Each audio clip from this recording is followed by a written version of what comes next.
दी print के YouTube channel को subscribe करें और ताज़ा अपडेट्स पाने के लिए बेल आइकन दबाएं।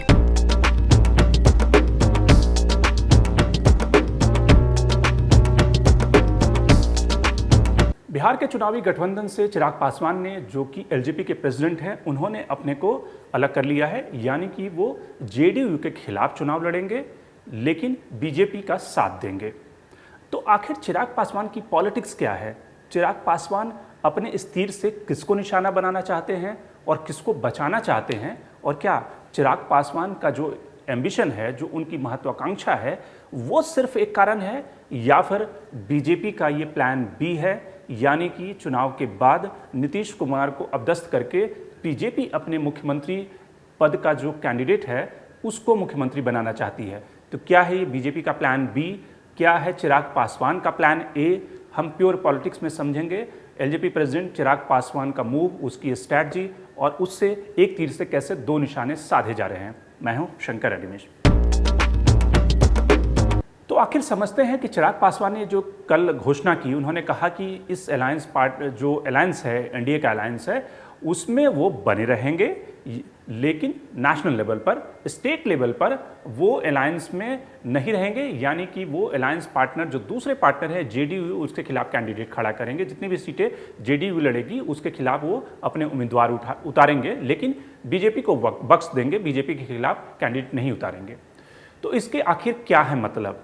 देखिए, इसके मतलब अगर समझने हो, वैसे जो एलजेपी की तरफ से कहा गया कि ये कई सारे स्टेट में ऐसा एक्सपेरिमेंट हो चुका है। जैसे मणिपुर का एग्जांपल दिया गया कि मणिपुर में एलजेपी अलग लड़ी थी और उसके बाद पोस्टपोल सिनेरियो में वो बीजेपी सरकार के साथ में, उनका मणिपुर में एक एमएलए है जो बीजेपी सरकार को सपोर्ट कर रहा है।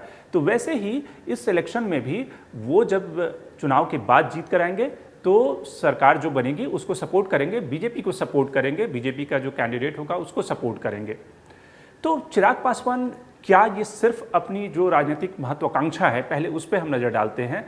अगर एलजेपी की पॉलिटिक्स को समझें तो एलजेपी का जो खास करके चिराग पासवान का जो संबंध है नीतीश कुमार से, वो पिछले कुछ महीनों में या एक सालों में लगातार बिगड़ा है और चिराग पासवान लगातार नीतीश कुमार पर हमले करते रहे, चाहे वो माइग्रेंट लेबर का मुद्दा हो, चाहे बाढ़ का मुद्दा हो, 7 निश्चय के ऊपर जो नीतीश कुमार का जो सबसे महत्वाकांक्षी प्रोजेक्ट है, जो उन्होंने पिछले चुनाव में वादा किया था और उसके हिसाब से उन्होंने कहा कि उन्होंने 7 निश्चय पूरा कर दिया है, उस पर भी उन्होंने हमला किया। यानी कि वो लगातार नीतीश कुमार पर हमला करते रहे। चिराग का कहना था कि नीतीश कुमार उनके पत्रों का जवाब नहीं देते, वो जो चिट्ठी लिखते हैं उसको एक्नॉलेज तक नहीं करते, तो फिर इस अलायंस में बने रहने का क्या मतलब है? और इसलिए वो चाहते हैं कि नीतीश कुमार के खिलाफ वो कैंडिडेट खड़ा करेंगे। लेकिन वो दूसरी तरफ कहते हैं कि वो प्रधानमंत्री नरेंद्र मोदी के साथ रहेंगे और जितने भी जो बीजेपी जिन सीटों पर लड़ रही है उन सीटों पर वो कैंडिडेट नहीं खड़ा करेंगे। इसका निष्कर्ष ये है कि नीतीश कुमार के खिलाफ जो एंटी इनकम्बेंसी है, जो एंगर है, जो एलजेपी को लगता है कि इस समय नीतीश कुमार के खिलाफ एक बड़ी एंटी इनकम्बेंसी है, उसको कहीं ना कहीं डेंट करने के लिए, नीतीश कुमार के जेडीयू कैंडिडेट को डेंट करने के लिए वो अपने कैंडिडेट खड़ा करेंगे। और उसमें ये भी खबर है कि ढेर सारे ऐसे कैंडिडेट होंगे जो कि अपर कास्ट के होंगे। एलजेपी का जो वोट बैंक है वो दलित वोट बैंक और प्लस अपर कास्ट अगर मिल जाए तो नीतीश कुमार के ढेर सारे कैंडिडेट को हरा पाने की स्थिति में होगा। ये एलजेपी की स्ट्रैटेजी है। लेकिन जो बीजेपी के कैंडिडेट है उसके खिलाफ वो कोई भी अपना उम्मीदवार नहीं खड़ेंगे। 2005 से अगर देखें, 2005 में चिराग पासवान के पिता यानी कि रामविलास पासवान उस समय यूपीए सरकार में मंत्री थे, लालू प्रसाद भी उस सरकार में मंत्री थे और उस समय का जो विधानसभा चुनाव हुआ था उसमें भी यानी कि यूपीए में रहते हुए रामविलास पासवान ने लालू प्रसाद यानी कि आरजेडी के कैंडिडेट के खिलाफ अपने कैंडिडेट खड़ा किए थे। और जिसके कारण उसमें उनकी 2 स्ट्रैटेजी उस समय कही गई कि एक स्ट्रैटेजी ये थी कि जो लालू प्रसाद की जो एंटी इनकम्बेंसी है उसको कम करना, लेकिन जो बड़ी स्ट्रैटेजी ये कही गई थी क्योंकि वो जो चुनाव था एक तरह से राबड़ी देवड़ी की एंटी इनकम्बेंसी की सरकार के खिलाफ नीतीश कुमार उस चुनाव को लीड कर रहे थे। नीतीश कुमार को मुख्यमंत्री न बनने देने के लिए रामविलास पासवान ने ये कदम उठाया था और उसमें फ्रैक्चर मैंडेट आया और उसमें उस समय नीतीश कुमार मुख्यमंत्री नहीं बन सके थे। बाद में राष्ट्रपति शासन लगाना पड़ा। राष्ट्रपति शासन के बाद जब दोबारा चुनाव हुए तो उसमें नीतीश कुमार मुख्यमंत्री बने बीजेपी के सहयोग से।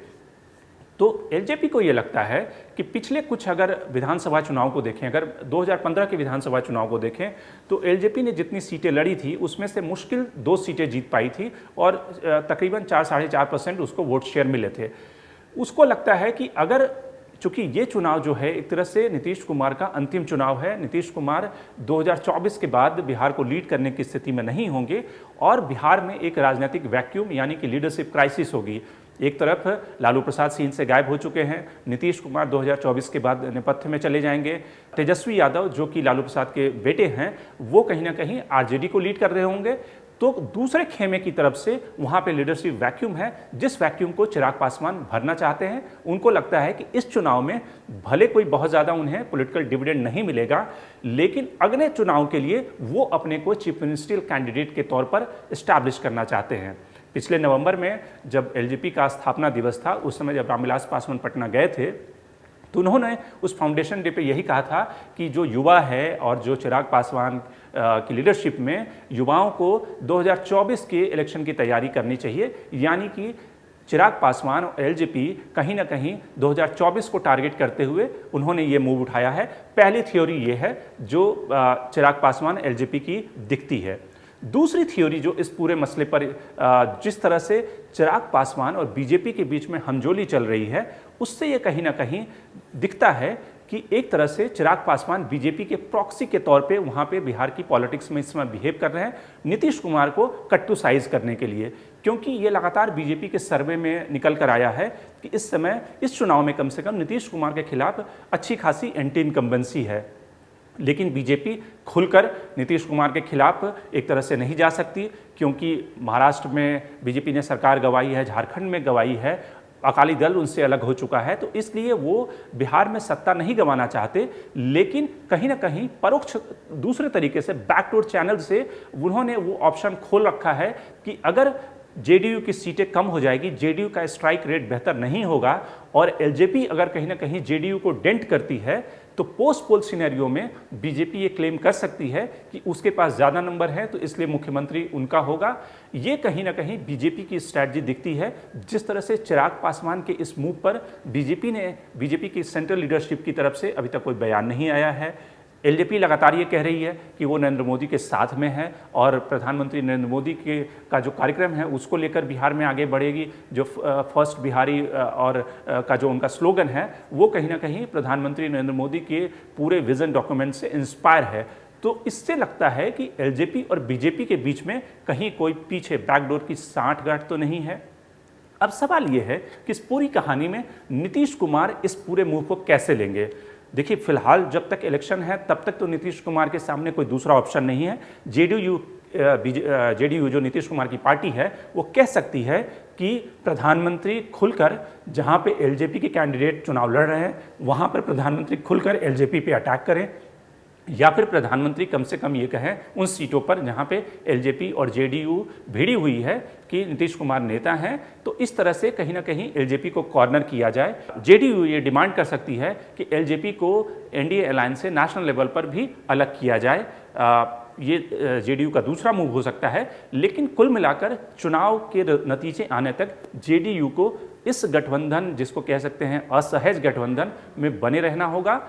चुनाव के नतीजे आने के बाद ये सब कुछ तय होगा कि जेडीयू का स्ट्राइक रेट बेटर है, बीजेपी का स्ट्राइक रेट बेटर है, कौन कितनी सीटें लाता है, उस पे गठबंधन का आगे जो भविष्य है वो एक तरह से निर्भर करेगा। लेकिन कुल मिलाकर चिराग पासवान और बीजेपी की जो एक जिसको कह सकते हैं टैक्टिक अंडरस्टैंडिंग, जो दोस्ती है, वो कहीं ना कहीं जेडीयू और बीजेपी की जो रिलेशनशिप है उसमें दरार डाल सकती है, या कम से कम नीतीश कुमार के मन में, उनके दिमाग में एक नई शंका को जन्म दे सकता है। शंकर रनिमेश, द प्रिंट। लेकिन आप हमारे YouTube चैनल को सब्सक्राइब करना ना भूलें और साथ ही अपने कमेंट्स, अपने रिएक्शन लगातार हमें भेजते रहें।